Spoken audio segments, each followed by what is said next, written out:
it seems to me that you guys are really on the cusp of something much larger with VR and AR. So maybe you could speak a little bit to what the ramifications are of feeling the sonic experience and how it enhances the future of entertainment and what we're really on just the very early stages of development on in the VR and AR worlds.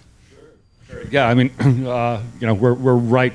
This is ground zero right now in terms of development in AR and VR. It's a really exciting time for audio as a whole. We're just seeing massive growth in spatial audio, and then companies like SubPac really stepping in and closing the bridge, the gap between real world and virtual worlds in a physical way.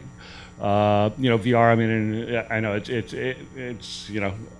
it's stupid on one hand to say it this way, but VR is silly without a physical input. Without a physical impulse, it feels other. The minute you introduce a physical impulse into the equation, your brain just chooses to believe that it's all the more real and that you're there, you're present, that it's that you are in this other world. Well, and it seems particularly relevant because the VR experience is very much a headphone-driven one at this point. Yes. When you're looking at 360 sound and audio in headphones, you lose what we've come to love in 5.1 and 7.1, which is that .1 LFE experience. Right? So how do you get that experience when you're just listening on a pair of headphones? Well, you don't. So that's where we come in. Uh-huh. I'll let Ryan actually speak to this because really he's the one who's taking the lead on how we integrate technical. It is definitely true that with regard to video games in a lot of ways as well, but particularly with virtual reality, that is a headphone-enabled platform. Mm-hmm. People use headphones in that environment. And so there's so many different audio codecs and things like Dolby Atmos headphone, which just had its first game release in the extremely popular Overwatch, which I'm sure some of you are aware of.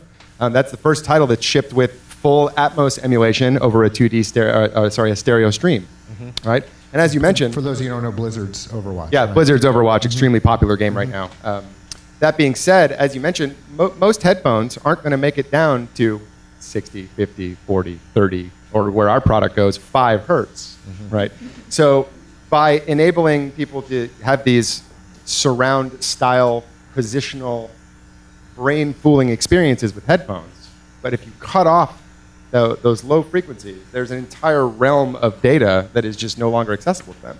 And I think that's where SubPac steps in and brings that grounding kind of extra layer of third sense integration as well. Mm-hmm. Now you're talking about touch, mm-hmm. which is continuing to fool the body and increase immersion.